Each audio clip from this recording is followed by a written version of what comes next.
Alhamdulillah, wassalatu wassalamu ala rasulillah, nabiyina Muhammadin wa alihi wa sahbihi wa man walah. Asyhadu an la ilaha illallah wahdahu la syarikalah wa asyhadu anna Muhammadan abduhu wa rasuluh. Qala Allah Ta'ala fi kitabihil karim, ya ayyuhalladzina amanu taqullaha haqqa tuqatih wa la tamutunna illa wa antum muslimun, amma ba'd. Ayol ikhwah, kita melanjutkan kitab saya Targhib wa Tarhib. Kita masuk hadis yang ke-149. Wa an Jabir bin Abdullah radhiyallahu an qala Rasulullah sallallahu alaihi wasallam iyyakum wat ta'ris ala jawadit tariq.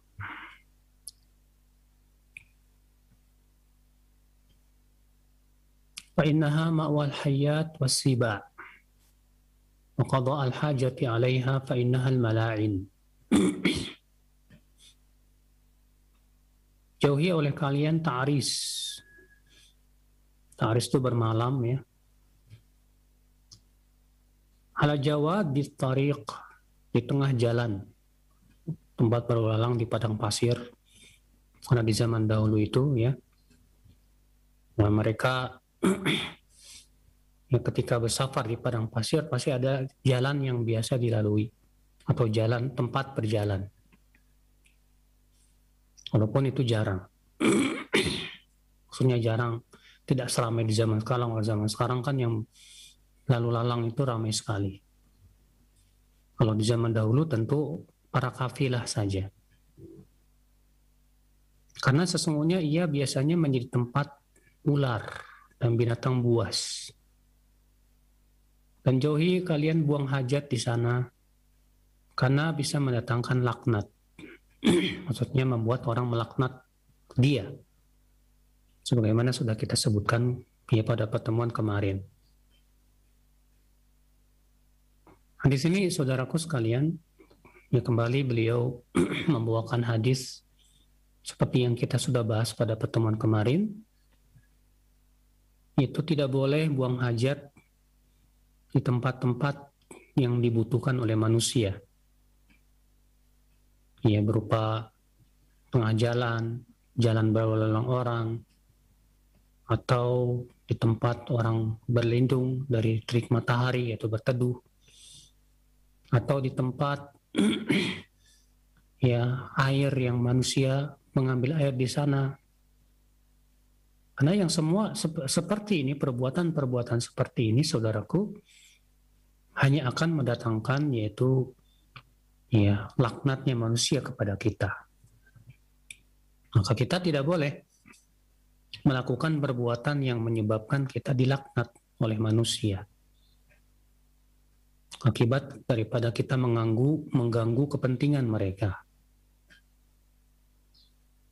Hadis 150, wa an Makhul qal naha Rasulullah SAW an yubala bi abwabil masajid, rawah Abu Daud fi marasilihi. Rasulullah SAW melarang kencing di pintu-pintu masjid. Ya, kenapa demikian? Ya karena tentu ini mengganggu orang yang hendak masuk masjid, demikian pula bau kencingnya itu pasti akan masuk ke dalam masjid. Maka saudaraku sekalian ya, ini menunjukkan tidak boleh. Ya, haram hukumnya pertama kencing di pintu-pintu masjid. Demikian pula semua perkara yang mengganggu orang yang ada di masjid. Baunya yang tidak enak.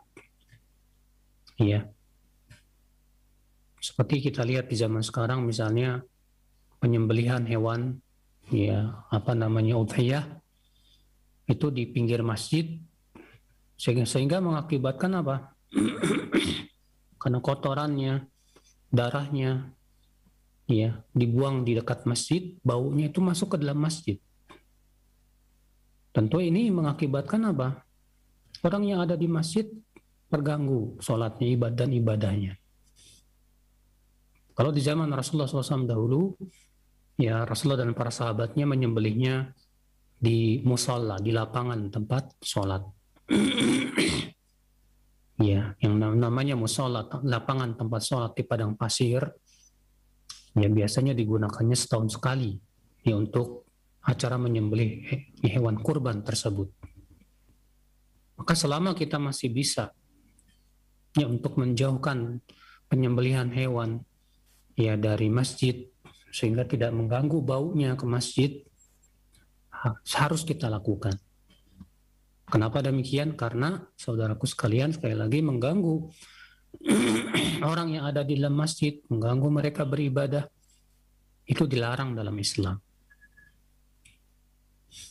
Wa Nabi Hurairah radhiyallahu anhu qala qala Rasulullah sallallahu alaihi wasallam man lam yastaqbil qiblah wa lam yastadbirha fil gha'iti kutiba lahu hasanah wa muhiya anhu sayyi'ah. Rahu Tabarani wa ruwatus sahih. Dari Abu Hurairah, semoga Allah meridainya, ia berkata, Rasulullah SAW bersabda, siapa yang tidak menghadap kiblat dan tidak membelakangi kiblat saat buang air, akan ditulis untuknya satu kebaikan dan digugurkan atau dihapus darinya satu keburukan. Dikeluarkan Imam At-Tabarani, dan perawi-perawinya adalah perawi sahih.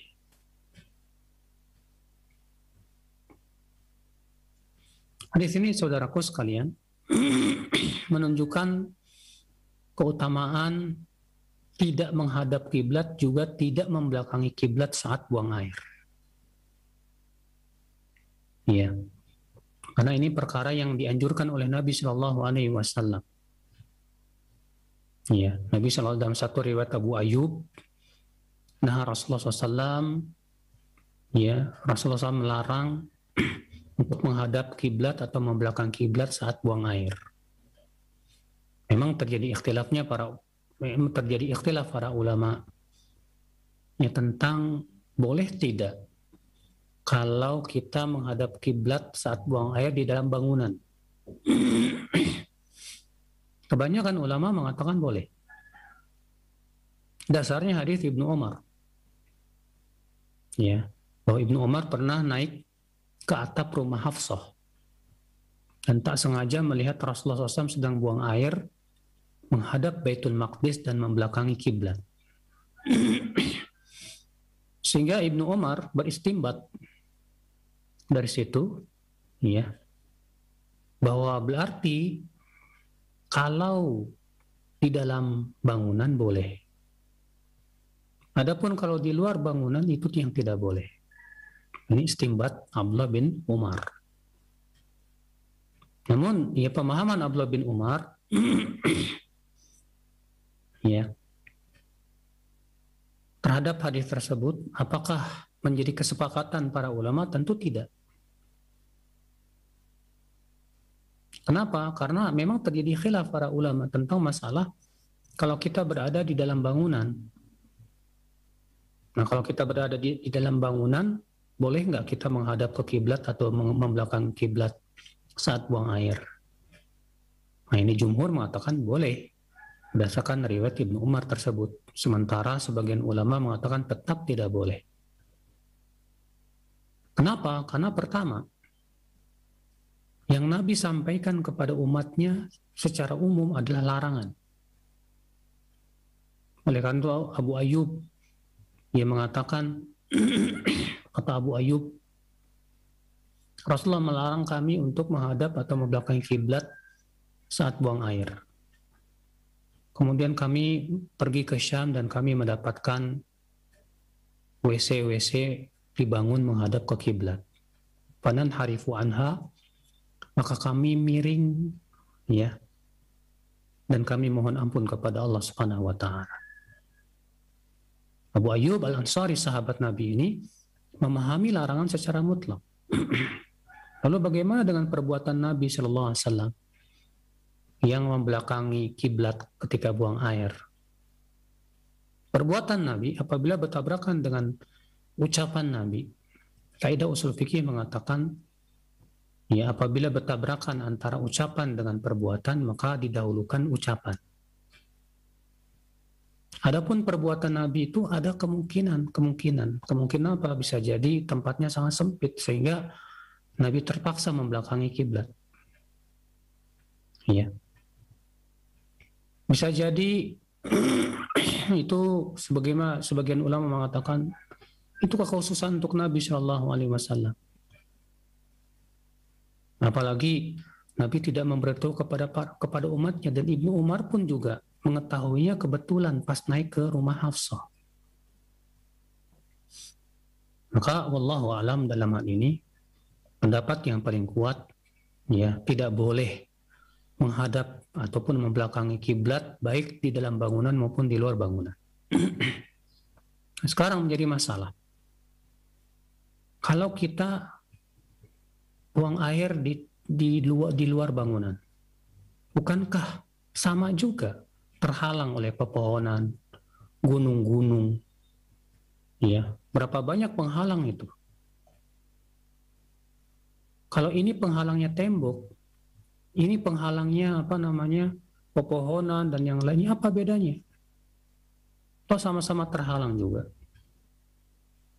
Ya. Yang kedua, Nabi Shallallahu Alaihi Wasallam melarang untuk meludah menghadap kiblat, baik dalam ruangan maupun di luar ruangan, tidak ada bedanya.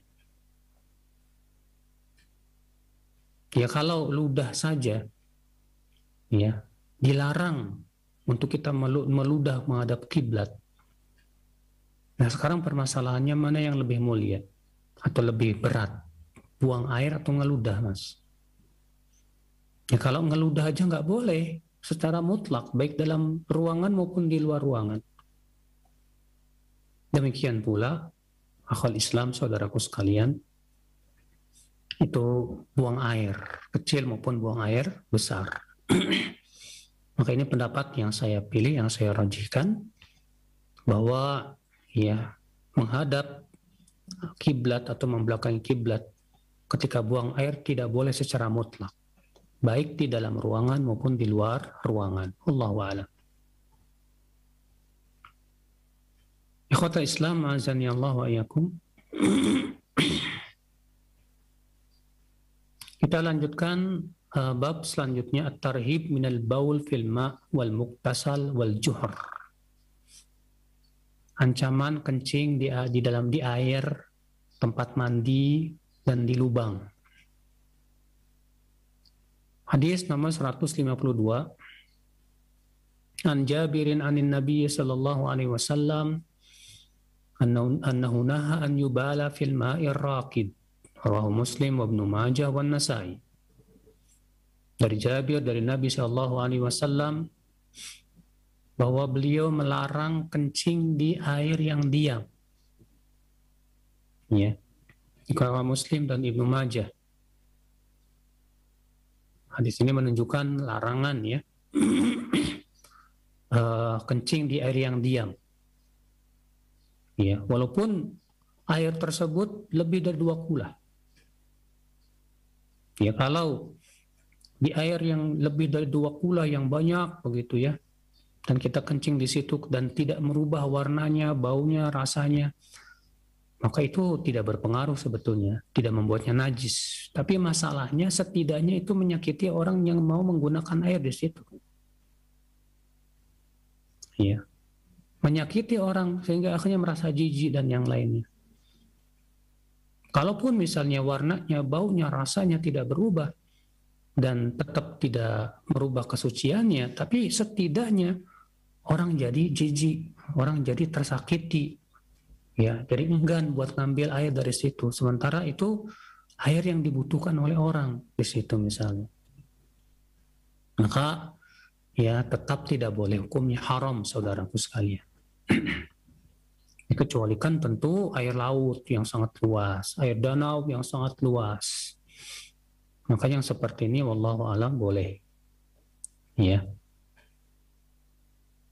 Hadis ini menunjukkan, ya, pemahaman kebalikan atau mafhum mukhalafah dari hadis ini apa? Mafhum mukhalafah dari hadis ini berarti boleh kita kencing di air yang mengalir. Karena Nabi SAW hanya melarang ya kencing di air yang diam.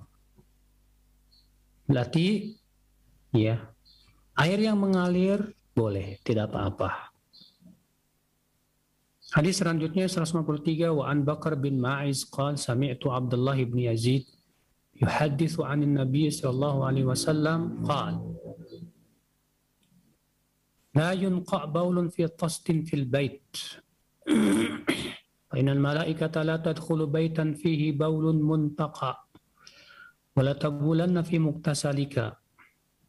Rawahu Tabarani fil Awsat bi isnadin hasan wal Hakim wa qala sahihul isnad.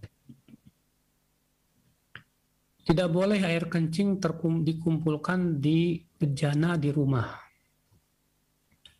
Karena malaikat tidak akan masuk rumah yang ada padanya air kencing. Ya. Dan janganlah kamu kencing di kamar mandimu, di tempat kamu mandi. Di Quran At-Tabrani dalam Al-Awsat dengan sanad yang hasan dan Hakim, dan Al-Hakim berkata sahihul isnad. Hadis ini menunjukkan ya, nggak boleh ya kita kencing di fishpot, kemudian fishpotnya disimpan di bawah kasur kita udah. Ya, namun harusnya segera dibuang. Kadang kalau kita sedang sakit ya, kita nggak bisa pergi ke kamar mandi, akhirnya kita kencingnya di fishpot, di apa nama sih ya, fishpot apa ya, saya nggak tahu namanya ya. Yang kemudian setelah itu disimpan di bawah kasur. Maka kita katakan bahwa ini ya nggak boleh. Kenapa? Karena menyebabkan malaikat tidak mau masuk ke kamar kita. Karena Rasulullah mengatakan malaikat tidak mau masuk ke rumah yang ada padanya air kencing yang terkumpul itu. Iya. Hadis ini menunjukkan saudaraku sekalian bahwa malaikat itu menyukai kesucian dan tidak menyukai najis. Makanya malaikat tidak masuk ke rumah yang ada padanya air kencing yang terkumpul. Nggak suka, nggak mau dia. Malaikat juga tidak mau masuk ke rumah yang ada padanya anjing. Karena anjing najis. Ya. Malaikat juga tidak mau masuk ke rumah yang ada padanya gambar-gambar bernyawa. Patung, gambar bernyawa. Rasulullah sabda, la tadkhulul malaikatu baitan fi kalbun wala surah. Bayangkan kalau malaikat rahmat tidak masuk ke rumah kita, saudaraku. Ya, yang masuk apa? Setan. Yang masuk ke rumah kita setan. Kalau malaikat rahmat tidak masuk ke rumah kita, berarti apa? Rumah kita kosong dari rahmat Allah. Sungguh sangat merugi kalau rumah kita kosong dari rahmat Allah Subhanahu wa taala. Na'udzubillah. Maka segera ya kita bersihkan hal-hal yang menyebabkan malaikat rahmat tidak mau masuk ke rumah kita. Hadis ini juga menunjukkan saudaraku sekalian tidak bolehnya kencing di kamar mandi. Ini kalau seperti di zaman Rasul ya, kamar mandi itu tidak ada selokan. Sehingga ketika kencing di kamar mandi ya air kencingnya nggak kemana-mana di situ aja. Ya. Adapun kalau kamar mandinya itu ada selokannya, di mana air kencingnya mengalir ya ke tempat pembuangan kotoran dan lalu kita bersihkan, maka yang seperti ini boleh, tidak apa-apa. Ya, karena kenapa Nabi melarang kencing di tempat mandi? Karena itu yang menyebabkan akhirnya kita ya akan terkena najis. Adapun kalau misalnya kamar mandi tersebut ada selokannya dan air kencingnya juga tidak, terkadang ada sebagian kamar mandi ya karena tukangnya itu kurang pinter, akhirnya ubinnya itu menyebabkan airnya itu menggenang, tidak pergi ke mana, ke selokannya itu. Maka kalau keadaannya seperti ini tetap tidak boleh. Ya. Sebab apa? Benangannya itu tidak lepas dari najis nantinya. Yang berakibat akhirnya akhir Islam, ya, kita terkena najis. Jadi kita kencingnya di mana ya? Di toilet yang memudahkan untuk kemudian kita membuangnya. Allahu a'lam. Hadis 154. Wa an Humaid bin Abdurrahman qala laqitu rajulan sahiban Nabiy sallallahu alaihi wasallam kama sahibahu Abu Hurairah. Qala naha Rasulullah sallallahu alaihi wasallam an yamtashita ahaduna kulla yawmin aw yabulu fi muktasalihi, rawahu Abu Daud wan Nasa'i fi awal hadis. Dari Humaid bin Abdurrahman, ia berkata, aku bertemu ya dengan seorang laki-laki yang bersahabat dengan Nabi SAW sebagaimana Abu Hurairah bersahabat dengan Nabi SAW, yaitu 3 tahun. Laki-laki ini berkata, Rasulullah SAW melarang seseorang dari kami menyisir setiap hari atau kencing di tempat mandinya, dikeluarkan Abu Daud dan Nasai. Di sini menunjukkan, saudaraku, makruh hukumnya setiap hari menyisir bagi laki-laki ya. Adapun untuk wanita boleh, kata para ulama. Kenapa? Karena memang wanita ya harus selalu terlihat cantik di hadapan suaminya. Ya. Namun kalau misalnya si laki-laki ini rambutnya panjang atau rambutnya ya acak-acakan sehingga dia butuh untuk menyisir setiap hari, butuh karena ada kebutuhan, boleh. Karena kaidah usul fikih mengatakan apa? Bahwa sesuatu yang makruh boleh ya kapan, saat dibutuhkan. Adapun kalau tidak ada kebutuhan, makruh hukumnya seorang laki-laki setiap hari menyisir. Kenapa? Karena ya menyisir setiap hari itu sifat perempuan. Itu untuk perempuan. Karena perempuan itu butuh berhias, saudaraku. Sementara seorang laki-laki tidak boleh ya untuk menyerupai wanita. Ya. Faedah selanjutnya di sini juga menunjukkan larangan mandi kencing di kamar mandi. Sudah kita sebutkan tadi. Kita masuk ke bab selanjutnya, at-tarhib minal kalam alal khala. Larangan berbincang-bincang atau berbicara di WC.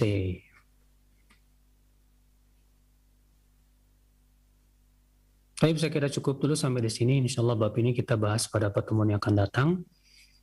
Dan kita buka tanya jawab, silakan.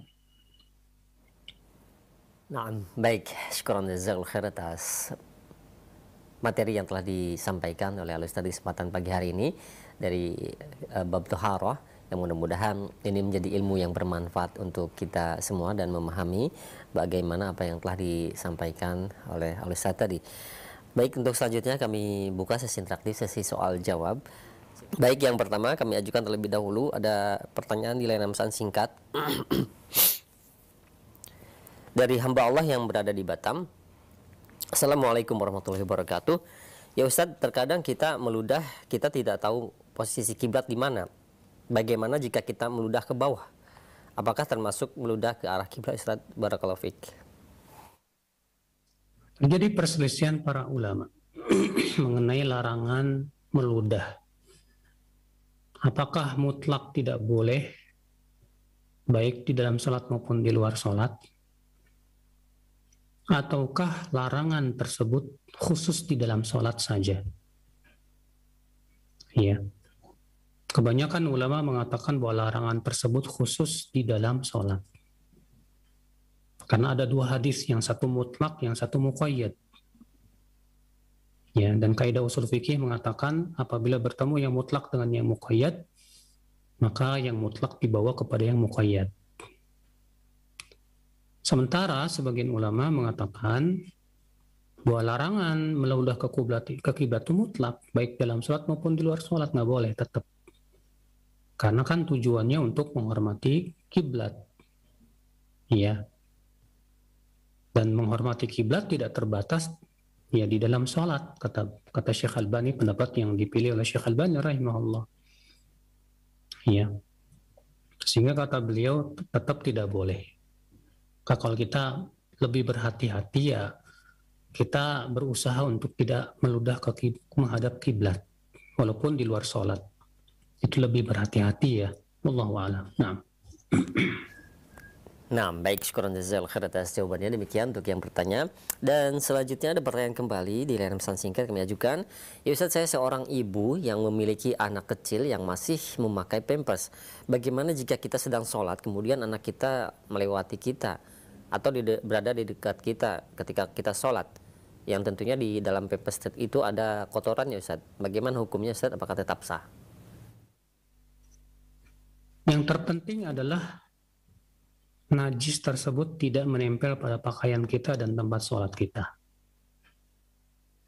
Ya, kalau ternyata kotorannya itu berada di dalam pampers dan nggak kemana-mana, sehingga tidak menempel ke pakaian kita maupun tempat sholat kita, maka yang seperti ini tidak berpengaruh ya untuk sholat kita. Karena suci dari najis itu adalah kewajiban, wajib hukumnya. Ya. Memang terjadi ikhtilaf para ulama. Kalau misalnya ada orang yang setelah selesai sholat baru tahu bahwa di celananya ada najis, apakah sholatnya sah atau tidak? Yang menjadi dua pendapat ulama. Sebagian mengatakan tidak sah, sementara sebagian lagi mengatakan sah. Dan ini yang dibela oleh, seingat saya, Imam Nawawi rahimahullah, kalau tidak salah, ya. Dan demikian pula Imam Ibnu Qayyim dan banyak para ulama muhaqqiqin, berdasarkan hadis Abu Sa'id Al-Khudri radhiyallahu an, bahwasanya Rasulullah sallallahu alaihi wasallam pernah sedang sholat bersama para sahabatnya. Kemudian tiba-tiba Rasulullah melemparkan khufnya, melemparkan sendalnya. Melihat itu para sahabat melemparkan sendalnya juga semuanya. Setelah selesai sholat, Rasulullah bertanya, kenapa kalian melemparkan sendal-sendal kalian?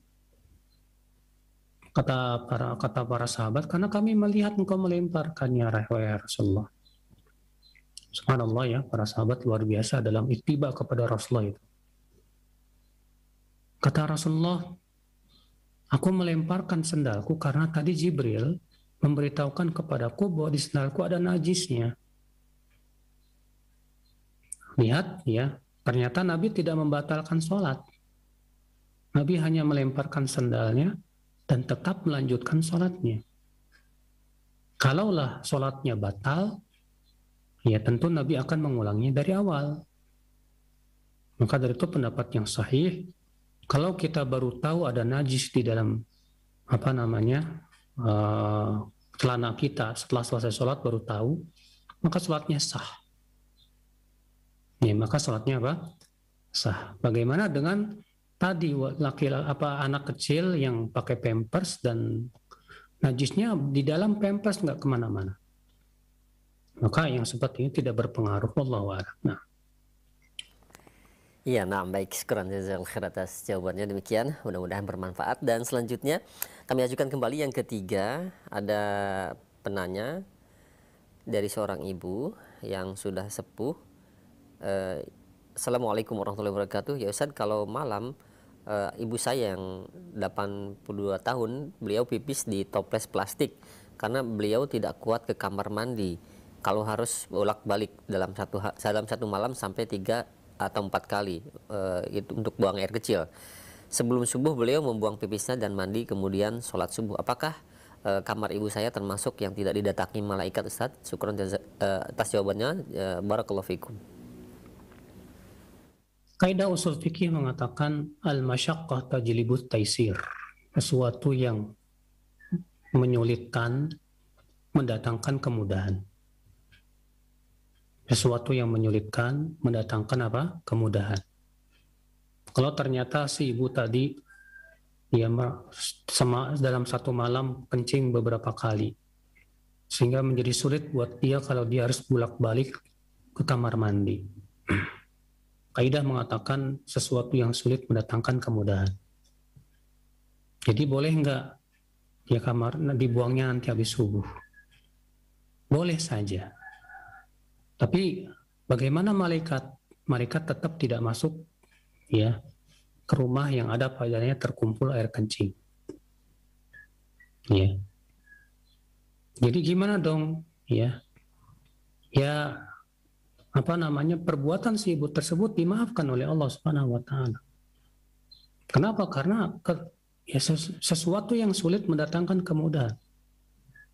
Adapun malaikat apakah masuk atau tidak, Nabi mengatakan secara mutlak bahwa malaikat tidak masuk ke rumah yang ada padanya kencing yang terkumpul. Demikian wallahu a'lam. Nah, Iya.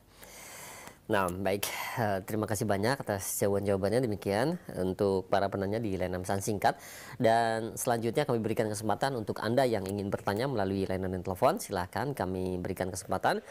Assalamualaikum, Ustaz. Waalaikumsalam warahmatullahi wabarakatuh. Dengan siapa di mana? Dari Nur di Cimahi. Silakan, Pak Nur. Mengenai biaya haji dengan kondisi masa tunggu di Indonesia yang sangat lama ini ya. Kalau misalnya seseorang itu punya biaya untuk dirinya sendiri, tetapi dia punya istri, apakah ia berangkat dulu sendiri, artinya daftar dulu sendiri lah, atau nabung dulu untuk istrinya juga gitu, seperti itu, sehingga ya mungkin ya nanti daftarnya juga akan lebih lama gitu. Bagaimana? Apakah memilih dulu berangkat sendiri atau nabung dulu? Terima kasih. Assalamualaikum warahmatullahi wabarakatuh. Assalamualaikum warahmatullahi wabarakatuh. Nah, bagaimana Ustaz? suami berbeda dengan istri.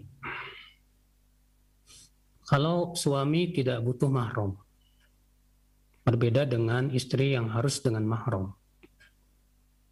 Maka karena suami tidak butuh mahram, ketika punya uang tapi cukup hanya untuk berhaji sendiri, tetaplah berangkat walaupun sendiri. Adapun istri, maka tidak boleh berangkat tanpa mahram. Adapun yang dilakukan oleh banyak travel di Indonesia, yaitu dengan cara dimahramkan sama orang yang bukan mahram. Ini jelas ya menentang Allah dan Rasulnya, mengubah-ubah syariat Allah Subhanahu wa taala dan membuat-buat syariat sendiri. Ya. Termasuk hilah, menipu. Bagaimana dijadikan mahram orang yang bukan mahram?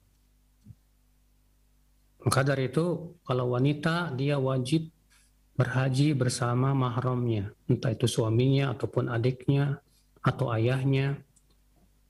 Ya. Tidak boleh ia berhaji sendirian tanpa mahram atas pendapat yang sahih.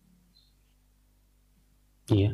Kenapa? Karena Nabi Shallallahu Alaihi Wasallam memutlakkan tidak halal wanita safar sehari semalam kecuali dengan mahramnya. Lalu ada seorang sahabat berkata, "Wahai Rasulullah, aku diwajibkan oleh Allah untuk ikut perang, sementara istriku pergi haji. Mana yang aku pilih ya Rasulullah?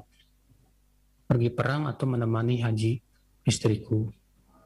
Apa kata Rasulullah? "Idhab." Ya, pergilah. Hujja ma'amuratik.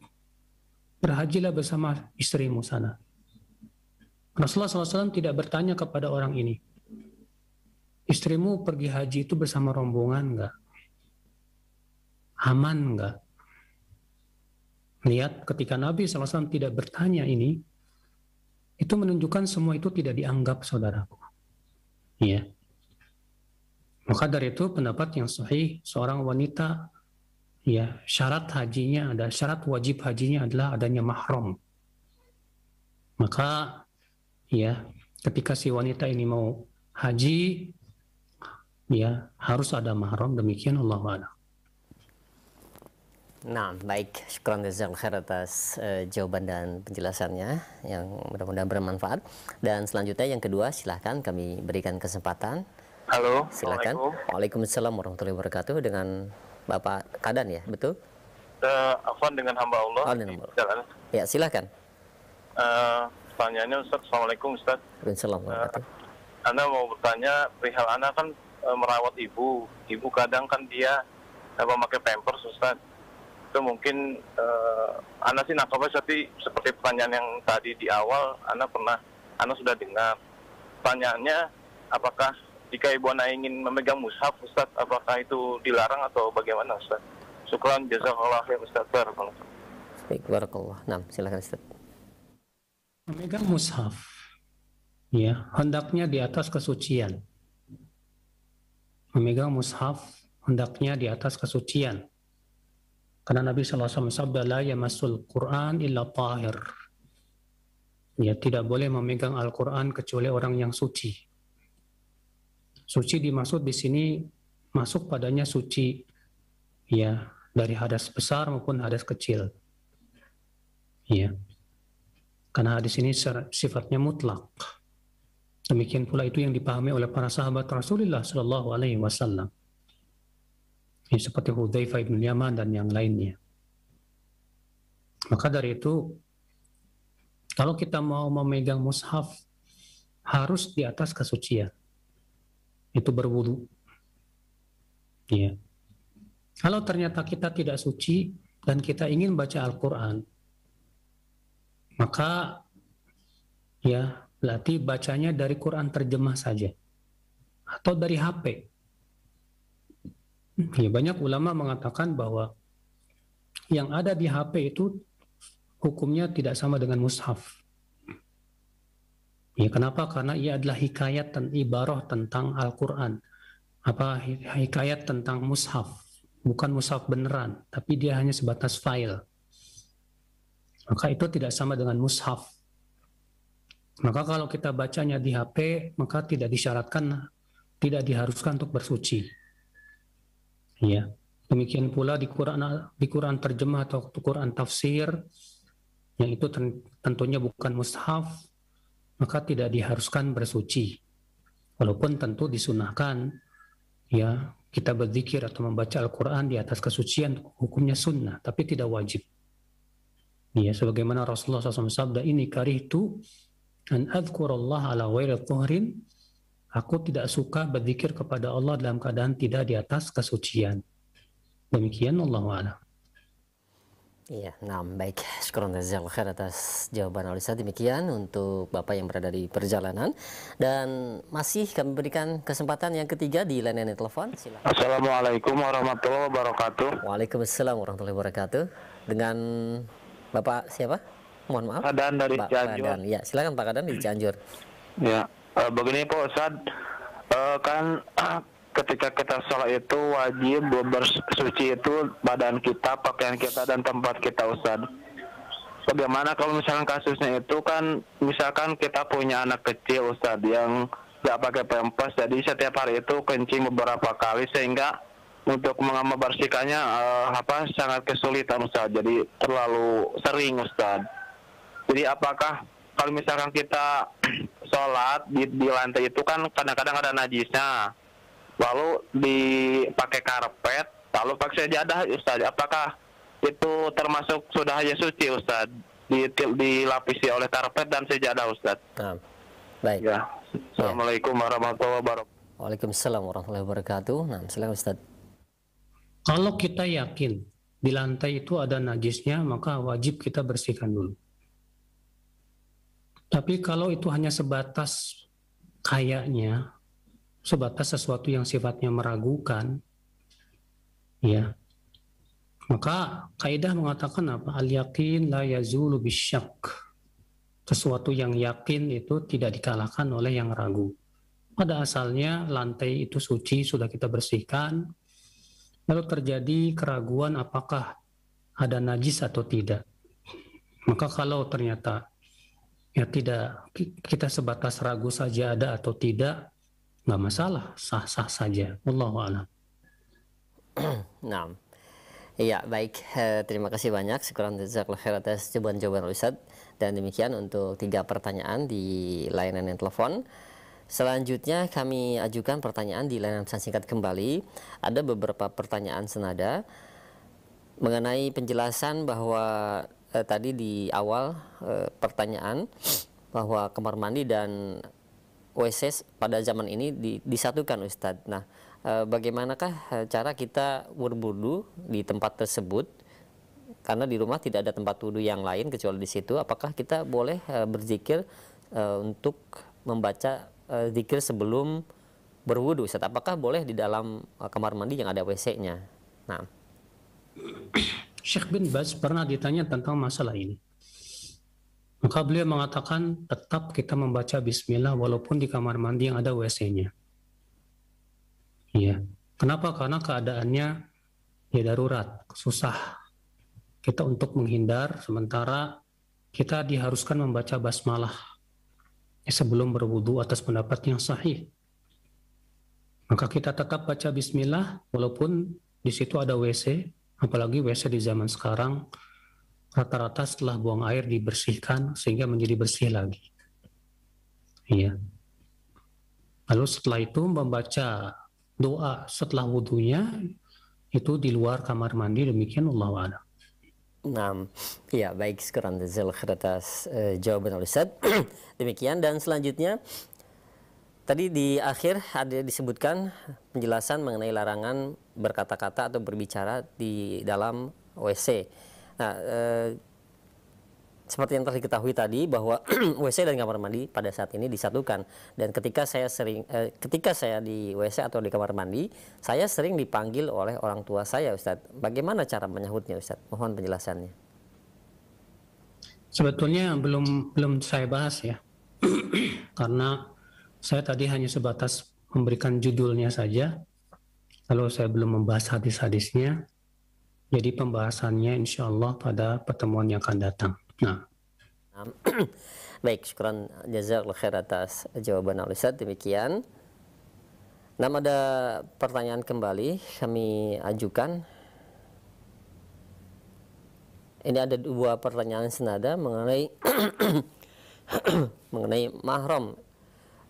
Bagaimana hukumnya jika kita sudah berwudu kemudian kita bersenggolan dengan kulit istri, Ustadz? Mohon penjelasannya dan jawabannya. Demikian. Terjadi ikhtilaf para ulama. Apakah ya bersentuhan kulit dengan wanita ya itu membatalkan wudu atau tidak? Sebagian ulama mengatakan batal berdasarkan firman Allah, aulamastumun nisa, demikian ya. Ada dalam sebuah qiraat yang mengatakan aulamastumun nisa, atau kalian menyentuh wanita. Berarti itu menunjukkan ya menyentuh wanita itu membatalkan sholat. Sementara sebagian ulama lain mengatakan bahwa sebatas menyentuh dan tidak menyebabkan kita keluar madhi itu tidak membatalkan wudu. Dasarnya hadis bahwa Aisyah radhiyallahu anha pernah suatu malam mencari Rasulullah SAW di malam yang gelap. Kemudian Aisyah memegang dua kaki Rasulullah SAW yang sedang sujud. Ya. Ternyata Rasulullah SAW tidak membatalkan sholatnya. Adapun perkataan yang mengatakan bahwa bisa jadi Aisyah memegangnya dengan kain, maka ini tidak ada dalil yang menunjukkannya dan bertentangan dengan lahirnya hadis tersebut. Ya. Demikian pula dalam riwayat Imam Ahmad yang disahihkan Syekh Al-Albani rahimahullah bahwa Rasulullah SAW pernah mencium sebagian istrinya, lalu beliau pergi sholat tanpa berwudu lagi. Ya, hadis tersebut diikhtilafkan apakah hadis dhaif atau hadis yang hasan. Ya, sebagian mengatakan dhaif, sebagian mengatakan hasan seperti Syekh Al-Albani rahimahullah. Ya. Mereka menjawab bahwa yang dimaksud dengan ayat aulamastumun nisa atau kalian menyentuh wanita, bahwa yang dimaksud adalah yaitu berjima. Dan ini yang ditafsirkan oleh Abdullah bin Abbas radhiyallahu anhu.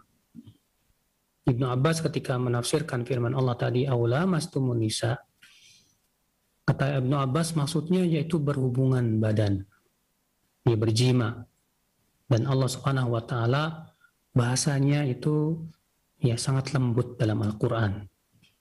Ya. Dan kalau kita memperhatikan siyak ayat tersebut, ayat tersebut kalau kita melihat ya Allah menyebutkan apa? ya, tentang macam-macam hadas. Allah menyebutkan diantaranya yang pertama apa? Hadas kecil, yaitu buang air. Baru kemudian Allah menyebutkan hadas besar, yaitu aula mastumun nisa. Maka tampak kalau kita melihat redaksi ayatnya, tampak sekali yang dikatakan oleh Ibnu Abbas itu yang kuat. Bahwa yang dimaksud dengan la mastumun nisa itu bukan sebatas menyentuh biasa. Akan tetapi juga maknanya adalah yaitu berjima. Maka pendapat yang paling kuat wallahu alam, kalau sebatas menyentuh dengan syarat tidak sampai keluar madhi, maka pada waktu itu tidak membatalkan wudu. Wallahu alam. Nah, baik, syukran jazakallahu khair atas jawabannya. Demikian, dan selanjutnya ada pertanyaan kembali di layanan pesan singkat kami ajukan.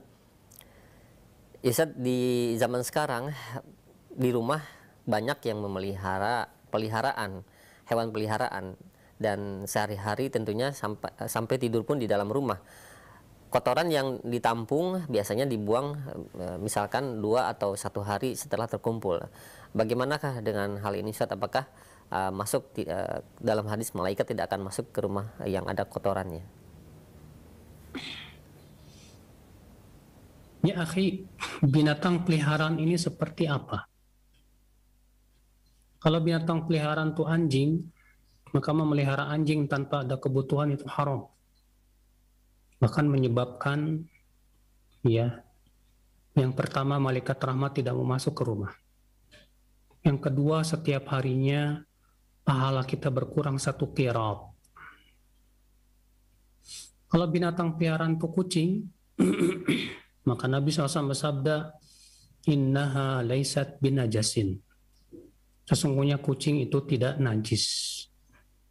Lalu Nabi menyebutkan alasannya kenapa kucing tidak najis. Wa innama hiya minat tawafina alaikum. Sesungguhnya kucing itu termasuk binatang yang selalu berkeliling di antara kalian. Dan ini membantah pendapat yang mengatakan bahwa maksud hadis tersebut hanya air liurnya. Ya, Nabi tidak mengkhususkan air liurnya. Kalau itu air liurnya maksud hadis itu, tentu Nabi akan mengatakan sesungguhnya air liur kucing itu najis. Tapi Nabi memutlakan. Apa kata Nabi? Sesungguhnya kucing tidak najis. Dan hadis ini bentuknya umum, tidak boleh dikhususkan pada bagian tertentu kecuali dengan dalil. Dan tidak ada dalil sama sekali yang mengkhususkannya. Mana dalil?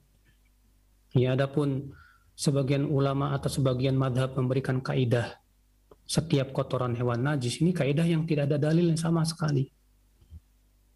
Ya. Maka atas pendapat yang sahih, kucing tidak najis semuanya. Karena hadisnya umum. Nabi mengatakan kucing tidak najis. Lalu Nabi memberikan alasan yang lebih menguatkan pemahaman ini, yaitu bahwa kucing selalu berkeliling di antara kalian.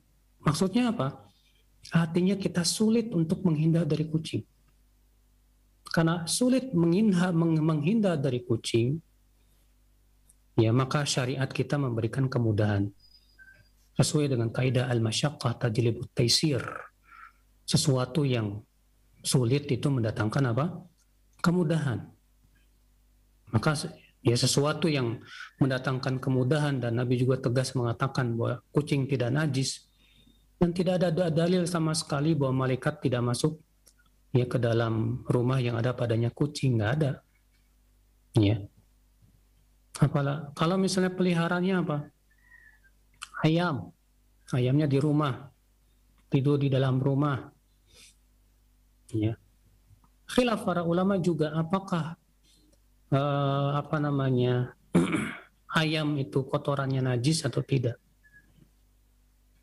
Ya, pendapat yang sahih dibedakan antara ya binatang yang tidak dimakan dagingnya dengan binatang yang dimakan dagingnya. Adapun binatang yang dimakan dagingnya seperti ayam, kambing, demikian pula sapi, maka yang seperti ini ya tidak najis.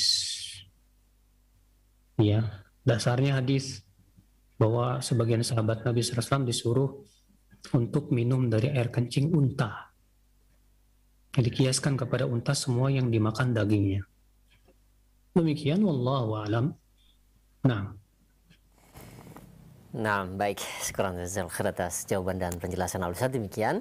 Dan selanjutnya kami berikan kesempatan kembali untuk Anda yang ingin bertanya di layanan telepon. Silahkan. Dengan Pak Adi di Bekasi. Silahkan Pak Adi. Saya mau bertanya sedikit penyimpang karena dari kemarin mau nanya selalu nggak masuk teleponnya. Kemarin sebenarnya bertanyanya. Ini masalah orang tua dengan anak. Apabila ada seorang tua, tetapi sebenarnya orang tua ini waktu masa kecilnya dia tidak terlalu peduli sama anaknya. Kemudian setelah anak-anaknya besar, orang tua ini kembali, tapi perilaku orang tua ini sebenarnya tidak baik, masih sering bermaksiat. Bagaimanakah sikap anak ini terhadap orang tua ini? Sementara orang tua ini sering kalau dinasihati oleh anaknya atau diberikan pengertian, orang tua ini malah marah dan memberi malah dibilang kamu sok tahu dan sebagainya, dan bahkan kamu nanti akan saya didoakan yang jelek-jelek, begitu kira-kira. Bagaimana sikap kita? Apakah kita masih mendengarkan orang tua kita itu atau bagaimana? Mohon penjelasan Ustaz. Baik, terima kasih banyak Pak Adi. Nah, silakan Ustaz. Allah Ta'ala berfirman, wabil walidaini ihsana. Dan kepada kedua orang tuamu hendaklah kamu berbuat baik.